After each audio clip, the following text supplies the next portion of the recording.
Sigma এবং পাই বন্ধন সম্পর্কে পড়বো। তোমরা এটা দেখো, আমি আবার এটা বলছি। সিগমা বন্ধনটা কি, এই সংজ্ঞাটা দেয়া আছে দেখো, যে দুটি সমআক্ষিক বিপরীত স্পিন যুক্ত ইলেকট্রন দ্বারা অর্ধপূর্ণ পারমাণবিক অরবিটালের প্রান্তীয় বা মুখোমুখি অধিক্রমণের ফলে যে সমযোজী বন্ধন গঠিত হয় তাকে আমরা বলি সিগমা বন্ধন। এখন সিগমা বন্ধনে কি হয়, পারমাণবিক অরবিটাল গুলোর অধিক্রমণের পরিমাণ বেশি হয়। এখানে দেখো দুটো পি অরবিটাল মুখোমুখি অধিক্রমণ হয়েছে, এবং এইটা হলো অধিক্রমণের ব্যাপারটা দেখিয়েছি। আর অধিক্রমণের পর যে এইটা হলো আণবিক অরবিটাল, এটা হলো আণবিক অরবিটাল। আর এখানে কি হয়েছে, পি পি সিগমা বন্ধন তৈরি হয়েছে। কি হয়েছে, পি এবং পিতে সিগমা বন্ধন তৈরি হয়েছে। এখন এই সিগমা বন্ধন কয় ভাবে তৈরি হতে পারে, এই ওভারল্যাপিং কয় ভাবে হতে পারে? এস এবং এস ওভারল্যাপিং হলে এস এস সিগমা বন্ধন হবে। সিগমা বন্ধন কয় রকমের দেখো, এস এস সিগমা বন্ধন, তারপরে হলো এসপি সিগমা বন্ধন, তারপরে হলো পিপি সিগমা বন্ধন। এখানে দেখো দুটো এস অরবিটালের ওভারল্যাপিং এর ফলে যে বন্ধনটা হয়, যে সিগমা বন্ধনটা হয় সেটাকে আমরা বলি এস এস সিগমা বন্ধন। যেমন দেখো দুটো হাইড্রোজেন পরমাণুর অরবিটাল দুটো ওভারল্যাপিং হয়েছে, হয়ে কি হয়ে গেছে, এইচ এস সিগমা বন্ধন তৈরি হয়েছে, এবং এটা হলো এস এস সিগমা বন্ধন। তারপরে হলো এসপি সিগমা বন্ধন, একটা এস অরবিটালের সাথে একটা পি অরবিটালের ওভারল্যাপিং এর ফলে বা অধিক্রমণের ফলে যে বন্ধনটা তৈরি হয় সেটাকে আমরা বলি এসপি সিগমা বন্ধন। তারপরে দেখো দুটো পি অরবিটাল, যেমন ফ্লুরিন পরমাণুর দুটো পি অরবিটাল পরস্পর ওভারল্যাপ করে একটা ফ্লুরিন পিপি সিগমা বন্ধন তৈরি করে। তাইলে আমরা কি দেখলাম, সিগমা বন্ধন তিন রকমের। কি কি, এস এস সিগমা বন্ধন, এসপি সিগমা বন্ধন, আরেকটা হলো পিপি সিগমা বন্ধন।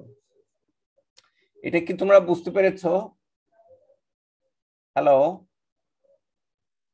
জি স্যার। হ্যাঁ, সিগমা বন্ধন তাইলে কয় রকমের? তিন রকম। কি কি? এসএস, এসপি আর পিপি। এসএস মানে দুটো এস অরবিটাল মুখোমুখি অধিক্রমণ, আর এসপি মানে একটা এস একটা পি অরবিটালের মুখোমুখি অধিক্রমণ, আর পিপি মানে হলো একটা পি আর একটা পি এর সাথে মুখোমুখি অধিক্রমণ। এখানে আমি দেখিয়েছি একটা হাইড্রোজেন পরমাণুর এস অরবিটাল, একটা ফ্লুরিনের পি অরবিটাল। যেমন ফ্লুরিনের একটা পি অরবিটালে বিজোড় ইলেকট্রন আছে না লাস্টের, এখানে আমি যদিও এক্স দেখিয়েছি, এটা P X P Y P জেডে গিয়ে একটা ইলেকট্রন আছে, বিজোড় ইলেকট্রন।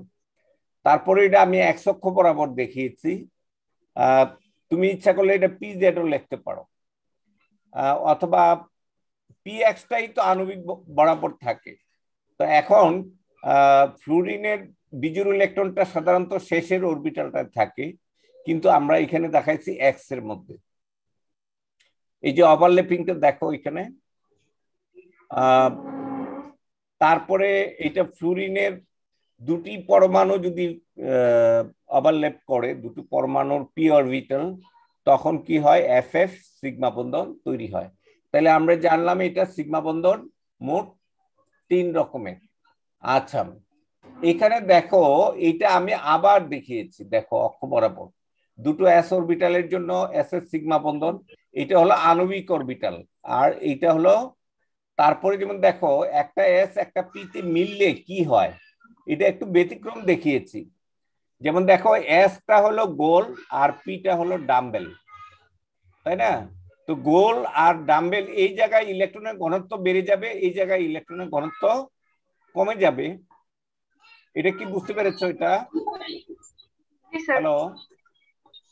আচ্ছা, এই মোটা অংশটা হলো এস আর পি, আর এই সরু অংশটা, এই অংশটা সরু হয়ে গেছে, এই অংশটা কি হয়ে গেছে, সরু হয়ে গেছে, এইটা মোটা হয়ে যাবে। ঠিক একইভাবে দুটো পি পি যদি মিশে যায় তাহলে মাঝখানটা মোটা হয়ে যাবে, আর দুই প্রান্ত কি হয়ে যাবে, সরু হয়ে যাবে। এই যে দেখ, এটা হলো sp সিগমা বন্ধন। তার কারণ হলো এস তো গোল, এস হলো গোল আর পি হলো ডাম্বেল। তাইলে যে প্রান্ত দিয়ে এস আর পি ওভারল্যাপ করে সেই প্রান্তটা কি হয়ে যাবে, মোটা হয়ে যাবে। এইখানের ইলেকট্রনের ঘনত্বগুলো কোন দিকে সরে যাবে, এদিকে সরে আসবে। তাইলে দেখা যাবে যে এই মোটা প্রান্তটা হলো এসপি আর এইটা হলো সরু প্রান্তটা পি এর যে যে অংশটা। শুধুমাত্র সিগমা বন্ধন দ্বারা গঠিত সমযোজী যৌগকে সম্পৃক্ত যৌগ বলে। বিশুদ্ধ এস বা পি অরবিটাল অথবা এস ও পি এর সংমিশ্রণে সংকরিত অরবিটালের মধ্যে সিগমা বন্ধন তৈরি হতে পারে। সংকরিত এস অথবা বিশুদ্ধ পি মানে দুটোই এস, দুটোই বা পি, অথবা একটা এস আর একটা পি। আমরা একটু আগে দেখলাম এটা। সংকরিত অরবিটালে এস এর তুলনায় পি এর মান কমতে থাকলে সিগমা বন্ধনের বন্ধন দৈর্ঘ্য কমতে থাকে। এই কারণে কার্বন কার্বন একক বন্ধন থেকে দ্বিবন্ধন এবং দ্বিবন্ধন থেকে ত্রিবন্ধনের দৈর্ঘ্য কম হয়। আচ্ছা দেখো, এখানে এসটা হলো গোল, তাই না? এসটা হলো গোল আর পিটা হলো কি, ডাম্বেল। এখন পি এর পরিমাণ যদি কমতে থাকে আর এস এর পরিমাণ যদি বাড়তে থাকে, যেমন দেখো আমি ওই দিন বলেছিলাম এস পি, একটা এস আর একটা পি। আর যদি এমন হয় যে একটা এস এর সাথে দুইটা পি অথবা একটা এস এর সাথে তিনটা পি মিলে, তাইলে পি এর পরিমাণ যদি বাড়তে থাকে তাইলে কি হবে, এই গোলের পরিমাণ কমে যাবে, অর্থাৎ বন্ধন দৈর্ঘ্য কি হবে, বেড়ে যাবে। আর যত এস এর পরিমাণ বাড়বে পি এর পরিমাণ কমবে, ততই কি হবে, বন্ধন দৈর্ঘ্যটা শর্ট হবে। বুঝতে পেরেছো? এখানে এই কথাটা আমি বলছি যে সংকরিত অরবিটাল, সংকরিত অরবিটাল মানে কি, একটা এস এর সাথে একটা পি মিলতে পারে, একটা এস এর সাথে দুটো পি মিলতে পারে, একটা এস এর সাথে তিনটা পি মিলতে পারে। বুঝতে পেরেছো? তো পি কয়টা আছে, তিনটা না? তাহলে কি কি হতে পারে, sp2, তারপরে আরেকটা কি হতে পারে, sp3,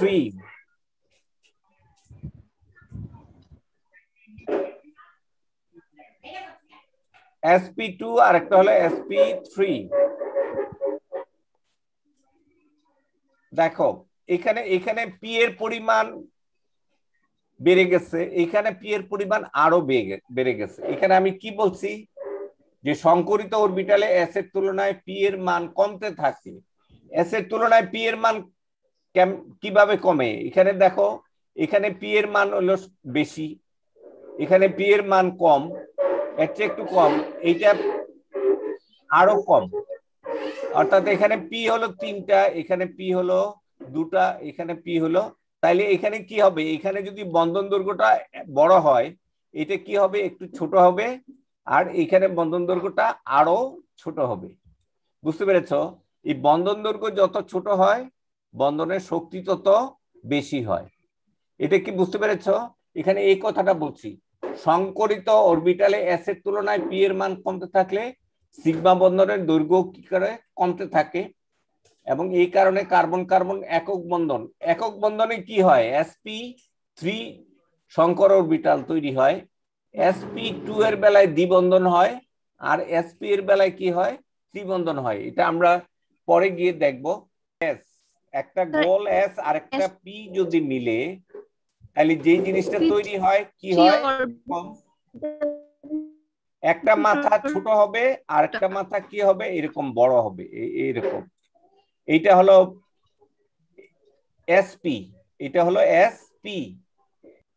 সংকরণের বেলায় এই যে দেখো, একটা এস একটা পি মিললে কি হয়, দুইটা এসপি হয়। দেখছো এখানে এই যে প্লাস মানে কি, এই জায়গাটা মোটা হয়ে গেছে আর এই জায়গাটাও, ইলেকট্রনটা এই পাশে বেশি ঘনত্ব বেশি, এই পাশে ঘনত্ব কম। আচ্ছা এখন দেখো, এই দুটো অরবিটাল মিললে কি হয়, আরো দুইটা সংকর অরবিটাল তৈরি হয়। একটা এস আর একটা পি মিললে কি হয়, দুইটা এসপি এসপি তৈরি হয়। ঠিক আছে, এই দুইটা যদি একসাথে আসে তাহলে এইটা তৈরি হবে না, হ্যালো, এটা বুঝতে পেরেছো? স্যার 2s আর 2p একসাথে যদি আসে তাহলে কি দুইটা আলাদাভাবে 2sp 2sp হয়? আমি দেখিয়েছি সংকরণের নিয়ম হলো যতটা অরবিটাল মিশে ঠিক ততটাই তৈরি হয়। আচ্ছা, আমি আমি দুটো বল মনে করো খুব নরম, তো একটা একটা ছিল গোল আর একটা ছিল লম্বা, মনে করো এগুলো ওই যে আটার দলার মতো নরম। এখন তুমি কি করলা, একটা ছিল গোল আর একটা লম্বা, এখন এই দুটো মিশিয়ে তুমি দুটো এরকম দুইটা জিনিস তৈরি করলা, তাহলে এরা কি সংকর হয়ে গেল না? হ্যাঁ, হ্যাঁ লম্বাটা স্যার। অংশ আসছে, জি স্যার। গোলটার এই অংশ এই দুটো পারমাণবিক অরবিটাল মিলে আবার দুইটাই তৈরি হবে এবং দুইটা হবে একই রকম। এখানে দুইটা ভিন্ন রকম না, হ্যাঁ হ্যাঁ স্যার। কিন্তু দুটো একরকম হয়ে যাবে। এই দুটো যদি একসাথে লিখি তাহলে কেমন হবে? এরকম হয়ে যাবে না? যে দেখো এই বাঁ দিকেরটা হলো এরকম আর ডান দিকেরটা হলো এরকম, তাই না? তো তাইলে জি স্যার। এটা বুঝতে পেরেছো? এটা সংকরণ মানে কি? হ্যাঁ স্যার। দুইয়ের অধিক পারমাণবিক অরবিটাল একসাথে মিশে আবার সমান সংখ্যক অরবিটাল তৈরির বিষয়টা হলো সংকরণ। এই যে sp3 কে জানতে চেয়েছিল, এই যে দেখো একটা s এর সাথে কয়টা p মিলছে? তিনটা। তিনটা। তাহলে মোট কয়টা অরবিটাল তৈরি হবে? চারটা হবে। চারটা। এই যে চারটা, এখানে চারটা না? আচ্ছা, একটা হ্যাঁ মাথা স্যার। মোটা আর একটা সরু কেন? s এর সাথে স্যার p এটা মিললে এইরকমই হয়, একটা অংশ মোটা হয় আর একটা অংশ সরু চিকন হয়। হবে। বুঝতে পেরেছো? তাইলে এরকম চারটা একই রকম হয়ে গেল না চারটা? এখানে হ্যাঁ স্যার। এখানে ছিল তিনটা একরকম আরেকটা ভিন্ন, কিন্তু এই চারটা জিনিস একসাথে মিশে আবার চারটা জিনিসই তৈরি হয়েছে। আচ্ছা, আমি এটা আসতেছি সংকরণ কি, পাই বন্ধন কি একটু পরে শোনাও। পি ব্লক মৌলের দুটি পরমাণুর যোজ্যতা স্তরের বিজোড় ইলেকট্রন বিশিষ্ট দুটি সম-আক্ষিক পি অরবিটালের পার্শ্বীয় অধিক্রমণের ফলে যে সমযোজী বন্ধন তৈরি হয় তাকে পাই বন্ধন বলে। আচ্ছা, এখানে মেইনলি হলো পি ব্লক মৌল বলা হয়েছে কেন? যেসব মৌলের শেষ ইলেকট্রনটা পিতে যায় এবং শেষ ইলেকট্রনটা কি অবস্থায় থাকে? বিজোড় অবস্থায় থাকে। তাইলে এখন দুটো বিজোড় থাকলে দুইটা পি, আর তিনটা বিজোড় থাকলে তিনটা পি, তাই না? যেমন P X, P Y, P Z হতে পারে, তারপরে অথবা একটাও বিজোড় থাকতে পারে। তাইলে এখানে পি ব্লক মৌলের ক্ষেত্রেই মূলত কোন ধরনের বন্ধন তৈরি হয়? পাই বন্ধন তৈরি। হ্যাঁ, পি ব্লক মৌলের যে বাইরের শেলের যে পি অরবিটাল গুলো থাকে এবং ওই পি অরবিটালের যে বিজোড় ইলেকট্রন বিশিষ্ট যে অরবিটাল গুলো থাকে তাদের পার্শ্বীয় অধিক্রমণের ফলে কি হয়? পাই বন্ধন তৈরি হয়। পার্শ্বীয়টা কি এটা আমি বলেছি ওটা আগে। আচ্ছা, এরপরে দেখো পাই বন্ধনের ব্যাপারটা, এখান থেকে একটু পড়ো। দুটি পরমাণুর মধ্যে পাই বন্ধন কখনো এককভাবে তৈরি হয় না, কেবলমাত্র পরস্পর সিগমা বন্ধনে আবদ্ধ দুটি পরমাণুর বন্ধন তলে যদি বিজোড় ইলেকট্রন বিশিষ্ট সম-আক্ষিক দুটি পি অরবিটাল থাকে তবেই ওই পি অরবিটাল দ্বয় পরস্পর পার্শ্বীয় অধিক্রমণ ঘটিয়ে পাই বন্ধন গঠন করে। যেমন sp2 সংকরিত। আচ্ছা, আমি একটু বুঝিয়ে নেই। এখানে দেখো কখনো এই পাই বন্ধনটা এককভাবে তৈরি হয় না। এই যে দেখো এখানে এইটা হলো একটা sp2 সংকরিত কার্বন। এটা কি বলো দেখি? sp2 সংকরিত carbon. এইটা একটা sp2 সংকরিত কার্বন। sp2 হলে এখানে মোট কয়টা অরবিটাল বলো দেখি? তিনটা। এখানে তিনটা। এই যে এইটা দেখাই নাই, বাঁ দিকের গুলো দেখাই নাই, এই লাল গুলো হলো sp2। তাহলে দেখো একটা sp2 আর একটা sp2 এখানে মুখামুখি হবে না? এরা আইসে কি হয়েছে? এখানে প্রান্তীয় ভাবে অধিক্রমণ হয়েছে। তারপরে যদি এরা আবার ক্লোজে আসে, এখানে এই তীর চিহ্ন গুলো দিয়ে কি বুঝাইছি? যে এরা আরো কাছাকাছি আসে। আসলে কি হবে? এই প্রান্ত আর এই প্রান্ত লেগে যাবে না? এই যে লেগে গেছে। তাইলে কি হবে, এই এই এই যে কার্বনের এটা হলো ত্রিভুজাকৃতির কার্বন, এটা কি ত্রিভুজাকৃতির কার্বন পরমাণু।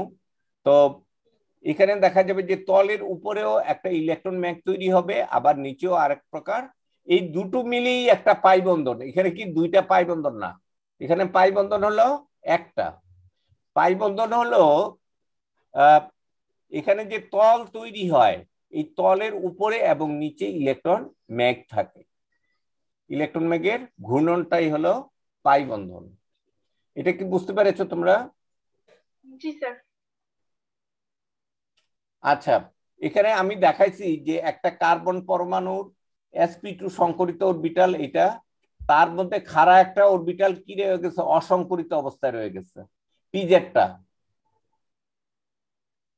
এখানে একটা এস এর সাথে কয়টা পি মিলছে? দুইটা। তো পি অরবিটাল আছে কয়টা কার্বনের? তিনটা না? জি স্যার। তো তিনটার মধ্যে একটা অসংকরিত অবস্থায় রয়ে গেছে, সেটা হলো পিজেড। তারপরে এইটারও একটা অসংকরিত রয়ে গেছে। এখন এই যে সংকরিত অরবিটাল দুটা যদি একসাথে মিশে ওভারল্যাপ হয়, তখন কি হবে? একটা সিগমা বন্ধন তৈরি হবে। এবং এই বন্ধন দৈর্ঘ্যটা যদি কমতে থাকে, তখন এরা কি পার্শ্বীয় ভাবে লেগে যাবে না? এই যে এই জায়গাটা লেগে গেছে, তাইলে কি হবে? এই যে বন্ধন সিগমা বন্ধন তৈরি হলো, এই কার্বন পরমাণুর ত্রিভুজাকৃতির তলের উপরে এবং নিচে কি হবে? ইলেকট্রন ম্যাগ তৈরি হবে। জি স্যার। হ্যাঁ, তোমরা এই এই ছবিটা কি বুঝতে পেরেছো? এটা এখানে আমি ছবির মাধ্যমে দেখিয়েছি সিগমা বন্ধনটা কি। একটা প্রশ্ন ছিল, sp3 সংকরিত কার্বন কি, এটা আমরা পরে বুঝবো। তো sp3 সংকরিত কার্বন হলো একটা ত্রিভুজ আকৃতির, এই যে দেখো এরকম একটা ত্রিভুজ আকৃতির হবে না, ত্রিভুজ আকৃতির তল দেখছো? তাহলে এই তলের উপরে এবং নিচে খাড়া অবস্থায় কি আছে? অসংকরিত অরবিটালটা রয়ে গেছে। এখন দেখো এইটা হলো একটা sp2 সংকরিত অরবিটাল, এইটাও একটা sp2 সংকরিত অরবিটাল। এই দুটো অরবিটাল যদি ওভারল্যাপ করে তাহলে সিগমা বন্ধন তৈরি হলো। তাইলে কি হবে? এই সিগমা বন্ধনের দূরত্ব যদি কমতে থাকে, তখন এইটা আর এইটা কি হবে? এটা লেগে যাবে না? এই যে এখানে লেগে গেছে, তাহলে এখানে কি তৈরি হয়ে গেল? পাই বন্ধন তৈরি হয়ে গেল। পাই বন্ধনটাকে আমরা সাধারণত এইভাবে দেখাই। এখানে দেখি এই যে ত্রিভুজাকৃতির যে তলটা তৈরি হয়েছে, এই তলের উপরে এবং নিচে কি এই পাই ইলেকট্রন ম্যাগ গুলো আছে ঘূর্ণনরত অবস্থায়। তাইলে এই যে দুটো জিনিস হলো, এইটা একটা বন্ধন, এটা কি একটা বন্ধন। ক্লিয়ার? পাই বন্ধনে অরবিটাল দ্বয়ের পার্শ্বীয় অধিক্রমণ ঘটে বলে এটি সিগমা বন্ধন অপেক্ষা দুর্বল বন্ধন। পাই বন্ধন যুক্ত যৌগ সমূহকে অসম্পৃক্ত যৌগ বলে। পাই বন্ধনের কারণে অসম্পৃক্ত যৌগসমূহ সম্পৃক্ত যৌগ অপেক্ষা কম সুস্থিত এবং বেশি সক্রিয়। হ্যাঁ, পাই বন্ধনটা দুর্বল বন্ধন কেন? এখানে ওভারল্যাপিং এর পরিমাণটা খুব বেশি হয় না, বুঝতে পেরেছো? এই কারণে কম পরিমাণে ওভারল্যাপিং হয় বলে কি হয়, এখানে এটা দুর্বল হয় এবং এটা ভেঙে যায়, বুঝতে পেরেছো? তাইলে পাই বন্ধন যুক্ত যৌগগুলোকে আমরা কি বলি? অসম্পৃক্ত যৌগ। কি বলি? অসম্পৃক্ত যৌগ। আর শুধু সিগমা বন্ধনওয়ালা যৌগগুলোকে আমরা কি বলি? সম্পৃক্ত যৌগ। এটা কি বুঝতে পেরেছো? এখানে দেখো, এই যে আমি দেখাইছি অক্সিজেন, এইটা একটা অক্সিজেন পরমাণু, এটা একটা অক্সিজেন পরমাণু। অক্সিজেনের পি পি ওয়াই আর পি জেড এই দুটো অরবিটালে কি আছে? বিজোড় ইলেকট্রন আছে না? এখানে দেখো। হ্যাঁ, অক্সিজেনের ইলেকট্রন বিন্যাসটা কি বলো দেখি? বাইরের শেলটা হলো 2s2, তারপরে কি আছে? 2s p x এর ডাবল 4 না, আমরা x দিয়ে এখানে দিব ডাবল, এটা জোড়বদ্ধ অবস্থায় আছে। আর হলো 2s p Y1 আর একটা হলো টোয়াইস P Z1। তাইলে এই অক্সিজেনের দুটো বিজোড় ইলেকট্রন আছে না, অর্থাৎ দুটো পি অরবিটাল আছে যার মধ্যে বিজোড় ইলেকট্রন আছে। কি আছে? দুটো পি অরবিটালে কি আছে? বিজোড় ইলেকট্রন আছে। তাহলে একটা অক্সিজেন পরমাণুকে আমরা কি লিখতে পারি? এখানে যদি ও দেই তাহলে একটা এই পি জেডটা তো খাড়া, তাহলে এটা আমরা দেখাবো এইভাবে, এটা হলো পি জেড আর এটা হলো পি ওয়াই ধরলাম আমরা, এটা ধরলাম এক্স অক্ষ বরাবর। এই যে দেখো একটা অক্সিজেন পরমাণু, এখানে একটা অক্সিজেন পরমাণু, এখানে অরবিটাল দুইটাকে আমি দেখিয়েছি অলরেডি। দেখো একটা হলো টোয়াইস পি জেডটা হলো খাড়া ধরছি আর ওয়াইটাকে আমরা কি ধরেছি? আনুভূমিক। যদিও আমি এখানে এক্স লিখছি, এটা হবে ওয়াই। এটা কি হবে? ওয়াই। ওই যে নিচে কিন্তু ওয়াই লিখে রাখছে। এটা কি এক্স হবে? এখানে এক্স হবে না, এটা হবে ওয়াই। আর এই যে দেখো এখানে বিজোড় ইলেকট্রনটা আমি দেখিয়েছি এই পাশে, এখানেও বিজোড় ইলেকট্রনটা দেখিয়েছি। তাহলে কি হবে? এরা যদি ওভারল্যাপিং করে তাহলে এখানে একটা সিগমা বন্ধন তৈরি হবে। তাহলে সিগমা বন্ধনটা যদি কাছাকাছি ছোট হয়ে যায় তখন এখানে একটা বলয় তৈরি হবে এবং সেটা হলো পাই বন্ধন। তাহলে দেখো একটা অক্সিজেন পরমাণুকে আমরা কিভাবে লিখি? একটা অক্সিজেনের অণুকে আমরা লিখি এরকম, ডাবল বন্ড দিয়ে আর একটা অক্সিজেন। আর এখানে কয় জোড়া মুক্ত জোড় ইলেকট্রন আছে? এখানে দুই জোড়া ইলেকট্রন আছে বলো দেখি। দুই জোড়া। হ্যাঁ, দুই জোড়া মুক্ত জোড় ইলেকট্রন আছে। এখানে এক জোড়া আর এখানে এক জোড়া রয়ে গেছে। তার 6টা ইলেকট্রনের মধ্যে 2টা শেয়ার করেছে। এখানেও তার এইটা হলো অক্সিজেনের অণুর ইয়েটা। তো এখন এইখানে একটা হলো সিগমা বন্ধন আর একটা কি বন্ধন? হলো পাই বন্ধন। আচ্ছা, এই পাই বন্ধন বলতে আমরা এই যে এখানে এইটা এবং এইটা, এই দুটো মিলে একটা, এটা দুইবার উপরে নিচে দেখানো হয়েছে, বুঝতে পেরেছো? আর কার্বনেরটা তো আমি একটু আগে দেখালাম। এখানে দেখো এখানে হলো সিগমা বন্ধন, এটা একটা সম্পৃক্ত যৌগ। আর এইটা হলো না, এখানে ইথিনের গঠনটা আমি দেখিয়েছি যে ইথিনের মধ্যে কিভাবে পাই বন্ধনটা তৈরি হয়। ইথিন, এই যৌগটা হলো ইথিন। যেমন দেখো এই যে এখানে দেখিয়েছি যে একটা ত্রিভুজ আকৃতির sp2 সংকরিত একটা কার্বন। এই যে দেখো এটা ত্রিভুজ আকৃতির না? এটা কি হবে? এরকম একটা ত্রিভুজ হবে। তারপরে এখানেও আরেকটা এরকম একটা ত্রিভুজ হবে। তাইলে এই ত্রিভুজের একটা তল, এখানে দেখো একটা, এই তলের উপরে নিচে খাড়া অবস্থায় পি অরবিটালটা আছে। এখন এই পি অরবিটাল গুলোর কি হয়? আবার পার্শ্বীয় ওভারল্যাপিং হয়, যার ফলে পাই বন্ধন তৈরি হয়। এখানে আমরা এটা ম্যাগ আকারে দেখিয়েছি। পাই বন্ধনটা কি? এখানে দেখো পাই বন্ধন কি দুইটা দেখানো হয়েছে? দুইটা কি আসলে এখানে পাই বন্ধন? একটা। অর্থাৎ এখানে যে তল, ত্রিভুজ আকৃতির যে তলটা, এই তলের উপরে এবং নিচে কি আছে? ইলেকট্রন ম্যাগ ক্লাউড আকারে আছে। ওই যে তল একটা দেখানো হয়েছে, তোমরা এখানে দেখো তলীয় ভাবে এটা দেখানো হয়েছে। এই যে একটা তল, এই তলের উপরে এবং নিচে। এটা কি বুঝতে পেরেছো? হ্যাঁ বলো।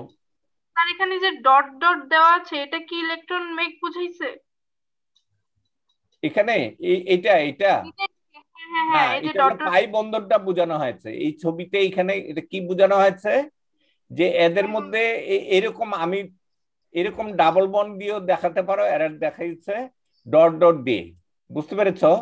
এরকম ভাবেও দেখাতে পারো।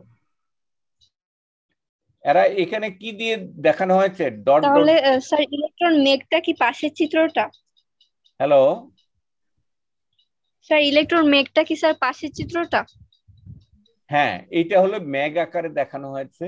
আর এখানে তো ম্যাগ দেখানো হয় নাই, কিন্তু এখানে ডট ডট দিয়ে দেখানো হয়েছে। এখানে কি, এই যে দেখো এখানে কিভাবে দেখিয়েছি, দেখো এটা হলো এই যে sp2 তিনটা, এখানে একটা তল, sp2 হইলে কি হবে, ত্রিভুজ আকৃতির হবে, আর sp হলে রৈখিক হবে, sp3 হলে চতুস্তলকীয় হবে, সেটা আমরা পরে গিয়ে দেখব। তাইলে দেখো এইটা হলো ইথিন অণু, এটা ইথিন, তোমরা ক্লাস 10-এ অলরেডি পড়েছো, এই যৌগটার নাম কি, ইথিন। ইথিনের মধ্যে কি আছে, একটা সিগমা বন্ধন, একটা পাই বন্ধন আছে, আর এই কার্বন দুইটা কি sp2 সংকরিত, sp2, অর্থাৎ একটা s এর সাথে দুইটা p, একটা s এর সাথে কয়টা p, দুইটা p, তাইলে এই pz অরবিটালটা বাকি রয়ে গেল না, অসংকরিত অবস্থায় pz অরবিটালটা রয়ে গেছে। তো আমরা পাই বন্ধন বুঝতে পারলাম, তোমরা একটু পাই বন্ধনটা আরো ভালো করে পড়ে নিবে। দেখো এখানে সিগমা ও পাই বন্ধনের তুলনা, এটা একটু ভালো করে দেখো, এটা পরীক্ষায় আসে, পাই বন্ধন ও সিগমা বন্ধনের মধ্যে তুলনাটা কি বলো দেখি। একটা হলো প্রান্তীয় অধিক্রমণের ফলে তৈরি হয়, আরেকটা হলো পার্শ্বীয় অধিক্রমণের ফলে তৈরি হয়, তারপরে একটাতে অধিক পরিমাণে ওভারল্যাপিং হয় সিগমা বন্ধনে, আর ওইটাতে হলো কম পরিমাণে অধিক্রমণ ঘটে, এই কারণে এইটা হলো সিগমা বন্ধন শক্তিশালী, আর আরেকটা হলো পাই বন্ধন হলো অনেকটা দুর্বল। তারপরে দেখো বিশুদ্ধ বা সংকরিত উভয় প্রকার অরবিটালের মধ্যে কি হতে পারে, সিগমা বন্ধন তৈরি হতে পারে, মানে সংকরিত হয় নাই, বিশুদ্ধ অরবিটাল দিয়েও কি হতে পারে, সিগমা বন্ধন তৈরি হতে পারে। আর পাই বন্ধনটা হলো সিগমা বন্ধন তৈরি হওয়ার পাশাপাশি পাই বন্ধনটা তৈরি হয়, কখনো এককভাবে পাই বন্ধন তৈরি হয় না। সকল একক সমযোজী বন্ধন হলো সিগমা বন্ধন, তাই না? আর পাই বন্ধনের পাশাপাশি একটি বা দুটি পাই বন্ধন গঠিত হয়, অর্থাৎ দ্বিবন্ধন অথবা ত্রিবন্ধনের বেলায় পাই বন্ধন তৈরি হয়। শুধুমাত্র সিগমা বন্ধন দ্বারা গঠিত সমযোজী যৌগকে আমরা কি বলি, সম্পৃক্ত যৌগ বলি, আর পাই বন্ধন দ্বারা এক বা একাধিক পাই বন্ধন দ্বারা যুক্ত যৌগগুলোকে আমরা কি বলি, অসম্পৃক্ত বা আনস্যাচুরেটেড যৌগ বলি। তোমরা আবার একটু এই পয়েন্টস গুলো একটু দেখো তো, আবার একটু একটু তাড়াতাড়ি পড়ে শোনাবা এটা। হ্যাঁ স্যার। হ্যাঁ বলো স্যার, আমি পড়বো। হ্যাঁ বলো। 1 নাম্বার সিগমা বন্ধন প্রথমে যোজ্যতা শেলের বিজোড় ইলেকট্রন বিশিষ্ট দুটি সম ও আক্ষিক পারমাণবিক অরবিটালের মুখোমুখি অধিক্রমণের ফলে তৈরি হয়, আর অপরদিকে যোজ্যতা শেলের বিজোড় ইলেকট্রন বিশিষ্ট দুটি সম আক্ষিক পি অরবিটালের পার্শ্বীয় অধিক্রমণের ফলে যে সমযোজী বন্ধন তৈরি হয় তা হচ্ছে পাই বন্ধন। অন্যদিকে সিগমা বন্ধন অরবিটাল গুলো অধিক পরিমাণে অধিক্রমণ ঘটে বলে বন্ধন শক্তি অপেক্ষাকৃত বেশি, তাই সিগমা বন্ধন শক্তিশালী সমযোজী বন্ধন, আর অপরদিকে পাই বন্ধন অরবিটাল গুলো পার্শ্বীয়ভাবে সামান্য পরিমাণে অধিক্রমণ ঘটে বলে বন্ধন শক্তি অপেক্ষাকৃত কম, তাই পাই বন্ধন দুর্বল সমযোজী বন্ধন। সিগমা বন্ধন বিশুদ্ধ বা সংকরিত উভয় প্রকার অরবিটালের মধ্যে সিগমা বন্ধন তৈরি হতে পারে। পাই বন্ধন সিগমা বন্ধনের পাশাপাশি পাই বন্ধন তৈরি হয়, কখনো এককভাবে পাই বন্ধন তৈরি হয় না।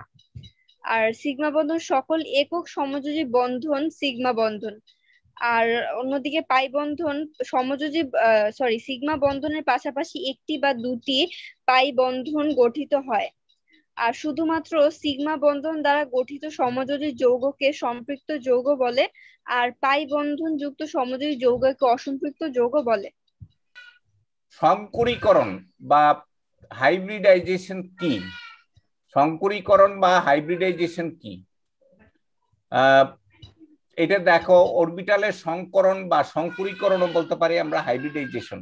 বাস্তব জীবনে আমরা কি হাইব্রিডাইজেশন ব্যবহার করি? হাইব্রিড শসা দেখছো? হ্যাঁ স্যার। কি ওইটা স্বাদ আসল শসার মতো না, তাই না? বড় হয়, তারপরে বড় হয়, এর ভিতরে পানির পরিমাণ বেশি হয়, ওজনে বেশি হয়, এই কারণে কি করেছে অন্য আরেকটা উন্নত বড় হয় শসার সাথে দেশি শসা মিশিয়ে একটা হাইব্রিড শসা বের করেছে।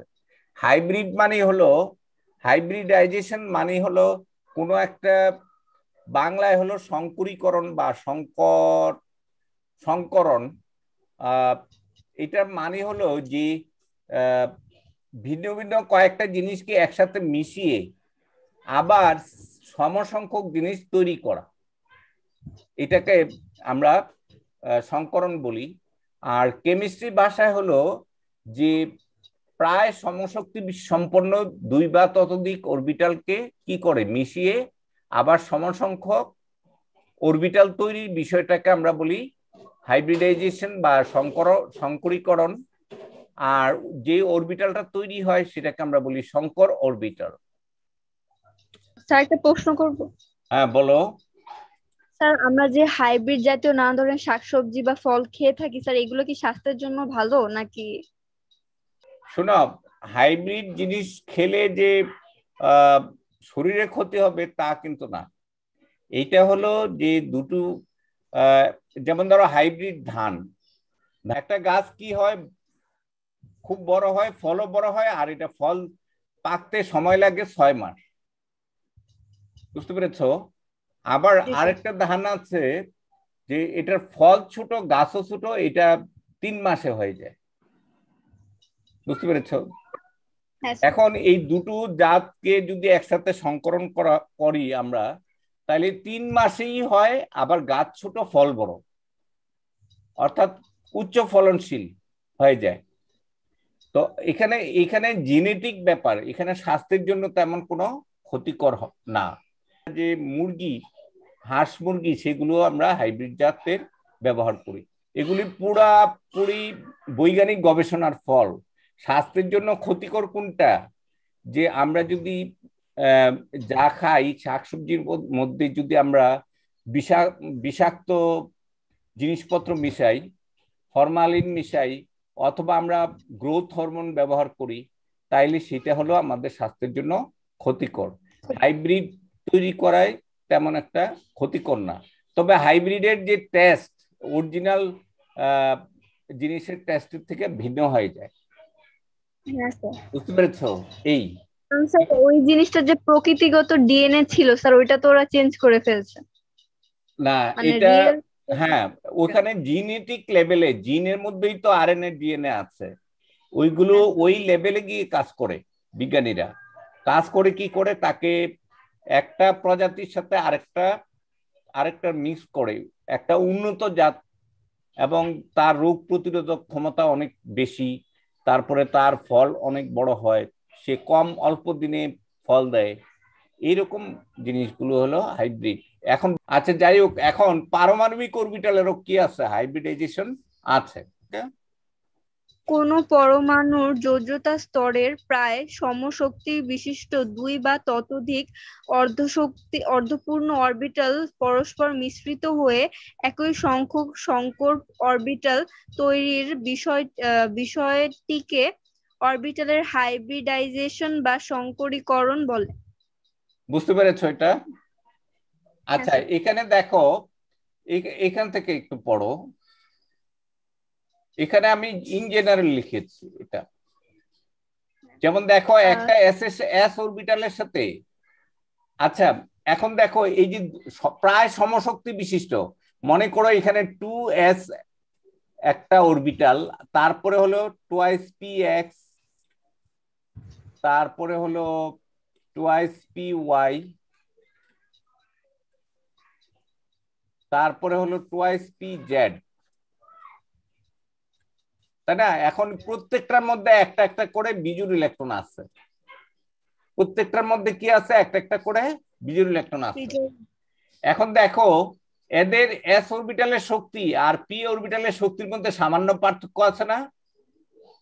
পার্থক্য আছে। এখানে এল এর মান হলো 0 আর এখানে এল এর মান 1, তাই না? কিন্তু এন এর মান পার্থক্য কিভাবে, এখানে দেখো এটার হলো 2 একক শক্তি, এটার কত হবে 3, 2 আর 1 3, এটারও 3, তাহলে শক্তির পার্থক্য আছে, কিন্তু প্রায় খুব বেশি না। তাইলে এখন দেখো একটা এস অরবিটালের সাথে একটা টুয়াইস এস অরবিটাল, এখানে দুইটা এস না, এখানে টুয়াইস এস পড়বো আমরা। একটা টুয়াইস এস অরবিটালের সাথে তিনটা পি, মানে twice P X, twice P Y, twice P Z, এই তিনটা জিনিস যদি একসাথে মিশে তাহলে মোট কয়টা জিনিস তৈরি হবে? মোট চারটা। মোট চারটা কি তৈরি হবে বলো দেখি? চারটা এরকম জিনিস তৈরি হবে, এই যে এইরকম। কারণ একটা এস এর সাথে পি মিললে কি হয়, এস যে অংশে থাকবে এই জায়গাটা মোটা হয়ে যাবে, তাই না? এস তো গোল, তো তাইলে এরকম চারটা জিনিস তৈরি হবে না? এইটাকে আমরা কি বলবো? sp3। এটাকে আমরা কি বলবো? sp3 সংকরিত orbital. এটাকে আমরা বলবো sp3 সংকরিত অরবিটাল। এরকম কয়টা জিনিস তৈরি হবে? চারটা। কেন চারটা হলো? এখানে অরবিটাল ছিল মূল চারটা, চারটা মিশে আবার চারটা সম একই রকম তৈরি হলো না? এখানে দেখো এস অরবিটালটা ছিল গোল আর পি অরবিটাল গুলো ছিল কি ডাম্বেল আকৃতির, কিন্তু এগুলো মিশে কি হয়ে গেল? একই আকৃতির চারটা হয়ে গেছে। এটার হলো তিনটা, এখানে এটার হলো তিনটা, আর এইখানে হলো একটা, তাইলে এখানে কয়টা হয়ে গেল? চারটা।